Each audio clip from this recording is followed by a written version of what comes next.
mga senador. Aba, tumanggap daw po ng OVP confidential funds ayon kay House Deputy Majority Leader La Union Representative Paulo Ortega. Ibabalita po yan ni Ludovico Suminta.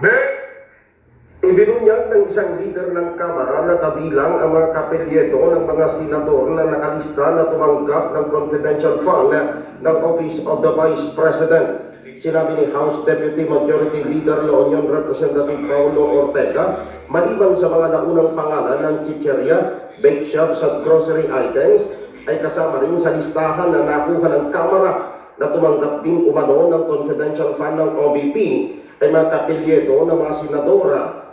Ayon kay Ortega, kabilang dito ang mga pangalang Beth Revilla, Janice Marie Rebella, Diana Mapol Lapid, John Lapid, Clarice Monteveros, Christine Applegate Estrada, at Denise Dania Escudero.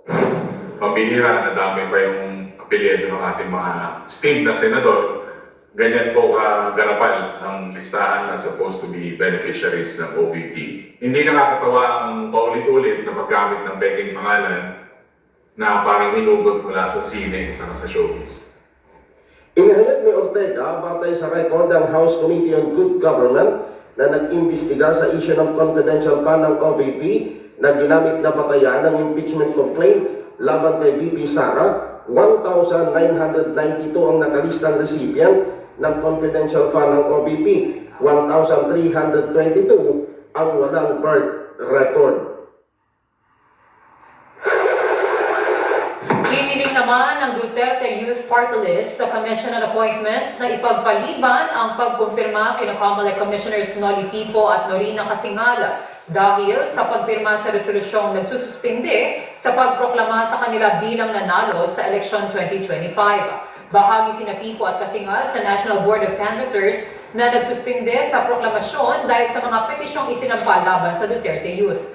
Ayon sa Duterte Youth, ang pagsuspinde sa proklamasyon ay nagpapakita ng kung ano ang maaaring gawin ng mga commissioner kung makukumpirma sila. Binanggit din nila ang kaso ni Senator-elect Erwin Tulfo na nagproklama kahit na tinanggihan ng CA ang kanyang nominasyon bilang DSWD Secretary. Sinabi naman ni COMELEC Chairperson George Garcia na tinatanggap nila ang apela ng Duterte Youth at ipinaliwanag na ang boto ng dalawang commissioner ay base sa rekomendasyon ng supervisory group ng COMELEC. May kapangyarihan ng CA na kumpirmahin o tanggihan ang mga appointment ng Pangulo. 6:30 a.m. Oy, sa ating mga kababayan ha, patuloy po namin pinupush